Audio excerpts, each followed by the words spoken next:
Nagkalituhan sa unang araw ng dry run ng MRT Bus Link Program kaninang umaga. Layon sana nitong makatulong sa mga biyahero at bawasan ng bulto ng mga pasahero sa MRT tuwing rush hour. Pero sa nangyari kanina, mismo mga pasahero na ang umayaw. May report si Jay Sabale. Paradahan pa lang ng bus, nagkaproblema na agad. Wala kasing lugar kung saan magsasakay ng pasahero nang hindi makakaabala sa traffic sa EDSA. Kaya ang ambulance teller ng MRT pumasok na sa looban dahil sa ingay. Marami ring tanong ang mga pasahero. Dry run pa nga lang, isang bata na ang nakasakay ng walang ticket. Layo ng proyektong mabawasan ang bulto ng pasahero tuwing rush hours sa MRT stations pa southbound. Magsisimula ang biyahe ng alas 7 ng umaga na tatagal lamang ng 3 oras bawat araw. At every 15 minutes ang alis ng bus, puno man o hindi. Sa North EDSA MRT lang ito pwedeng magsakay. Sa Ayala, Magallanes at Taft lang pwedeng magbaba ng pasahero. 15 pesos lang ang bayad. Instead na pipila sila ng mahaba dito, may option sila na sasakay ng bus. Hindi na sila dumadaan ng mga service road, dire-diretso ng biyahe nila.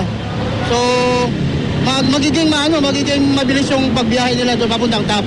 Ang ilang sumakay sa North EDSA, makalipas ang halos 30 minutong pagkakaipit sa traffic.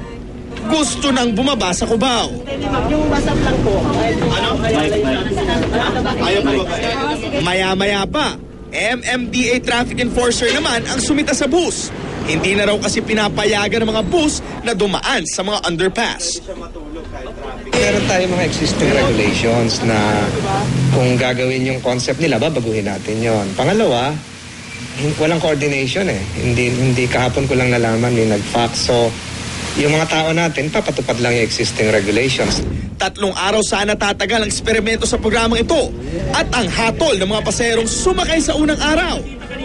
Kasi yung oras ng biyahe nga, masyadong malate. Actually, sinubukan ko lang siya kung gaano talaga siya kabilis. So far, negative pa rin eh. Hindi siya pwede kapag rush hour kasi traffic din yung dadaanan. So, ang pinaka ng MRT kasi yung speed niya, kahit inconvenient.